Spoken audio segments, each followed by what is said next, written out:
in the courthouse and I watched how evidence was literally obscured, blocked, barred, everything and anything that was actual evidence that could speak to my son's innocence. I saw people go above and beyond the call of duty to make sure that it never came in to view. And now here we are. And it's interesting because I'm seeing that the people are really not as stupid as many would like to think that they are. Because I've seen that people have actually looked at all of it and say, nah, something's wrong. Something is really, really wrong here. And we're just not buying it. So as soon as certain folks saw that the narrative was not going in the direction that they wanted it to go, as soon as they saw that, in fact, it was not how they thought it was supposed to have thrust certain people further into the stratosphere of superstardom while using my son as a sacrificial lamb to make that happen, because that's been the narrative for 2.5 years. That's been the narrative. And as soon as they saw that it was not going that way, that in fact his numbers were rising while certain other people's numbers were falling, they began to dump onto the internet from the attorney's office, from the district attorney's office. They began to dump things that were supposed to have been evidence in a trial as though the guilty verdict was not enough.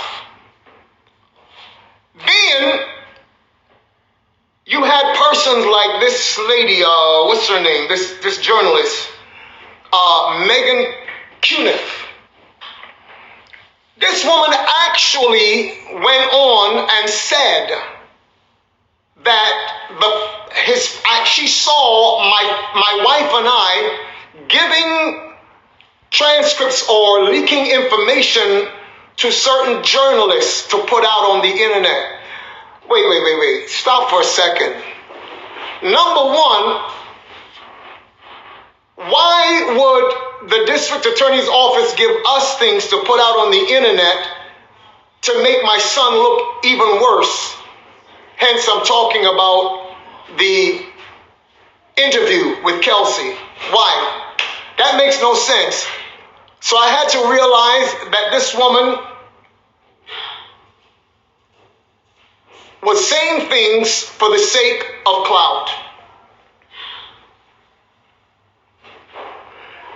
Moving right along, here we are today. Long time ago, I made a decision before God. I said, God, if I ever sin or mess up in private, I will come before you and I will repent. I will ask forgiveness in private. But as a leader, if I mess up publicly, then I will go to the people before whom I've messed up and I will ask them to forgive me publicly. That's been my stance. So that's why I'm even going back to the day on the courthouse steps. Because many of you were led to believe that it was an emotional outburst on my part. It really was not merely an emotional outburst. You would have to know my history. You would have to know how God has used me in nations around the world. You would have to know that there are times when I've stood up with great boldness to speak on behalf of those who were marginalized, those who did not have a voice, to speak on behalf of those who people did not want to be able to have a voice, to publish their pain and the things that were going on with them. And so